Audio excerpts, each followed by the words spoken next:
பெண்கள் குறித்து அவதூறாக பேசியதாக அமைச்சர் பொன்முடியை கண்டித்து காஞ்சிபுரம் மாவட்டம் சுங்குவார்சத்திரத்தில் முன்னாள் அமைச்சர்கள் வைகை செல்வன் வி சோமசுந்தரம் தலைமையில் அதிமுகவினர் ஆர்ப்பாட்டத்தில் ஈடுபட்டனர். கூடுதல் விவரங்களை தருகிறார் செய்தியாளர் ஸ்ரீராம். வணக்கம். மேலும் விவரங்கள் என்ன பகிரலாம்? காஞ்சிபுரம் மாவட்டம் சுங்குவாசத்திரம் பேருந்து நிலையம் அருகே காஞ்சிபுரம் மாவட்ட அதிமுக கட்சி சார்பில் தமிழக அமைச்சர் பொன்முடியை கண்டித்து ஆர்ப்பாட்டமானது நடைபெற்று வருகிறது.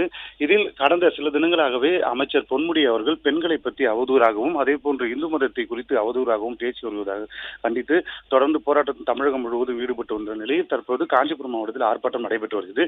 இந்த ஆர்ப்பாட்டத்தில் தமிழக அமைச்சர் பதவியிலிருந்து அவர் விலக வேண்டும் எனவும் அவரை நீக்க வேண்டும் எனவும் அவருடைய பதாகைகள் ஏந்தி அதிமுகவினர் 500க்கும் மேற்பட்ட பெண்கள் வெயிலையும் பொருட்படுத்தாமல் ஆர்ப்பாட்டத்தில் ஈடுபட்டு வருகின்றனர். இதில் முன்னாள் அமைச்சர்கள் வைகை செல்வன் மற்றும் முன்னாள் அமைச்சர் சோமசுந்தரம், முன்னாள் சட்டமன்ற உறுப்பினர்கள் ஏராளமானோர் கலந்து கொண்டு தமிழக அரசுக்கு எதிராகவும் பொன்முடியை பதவி விலக கோரியும் ஆர்ப்பாட்டத்தில் ஈடுபட்டு வருகின்றனர். பிளே ஸ்டோர் மற்றும் ஆப் ஸ்டோரில் இருந்து பாலிமர் செயலியை QR கோடு மூலம் பதிவிறக்கம் செய்யுங்கள். செய்திகளை உடனுக்குடன் பெறுங்கள்.